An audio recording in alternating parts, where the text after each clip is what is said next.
శ్రావణ మాసంలో రెండో శుక్రవారం రోజున మహిళలు వరలక్ష్మి వ్రతాన్ని ఆచరిస్తారు. ఈ వ్రతం చేయటం వల్ల లక్ష్మీదేవి కృపా కటాక్షాలు కలిగి సకల సుఖాలు కలుగుతాయి. పెళ్ళైన స్త్రీలు సుదీర్ఘకాలం సుమంగళిగా ఉండేందుకు ఈ వ్రతాన్ని ఆచరిస్తారు. సామాన్యుల దగ్గర నుంచి సెలబ్రిటీల దగ్గర వరకు ఎవరి స్తోమతకు తగినట్లుగా వాళ్ళు ఈ వ్రతాన్ని చేసుకుంటారు. అమ్మవారిని చక్కగా అలంకరించుకుని పూజ నిర్వహించారు. ఆ ఫొటోస్ ని మనం ఈ వీడియోలో చూసేద్దాం. ఓం మహాలక్ష్మి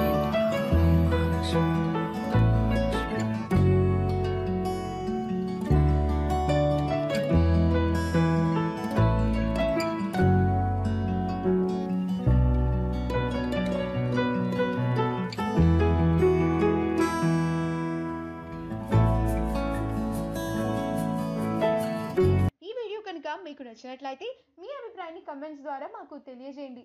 మా ఛానల్ని సబ్స్క్రైబ్ చేయటం మర్చిపోకండి.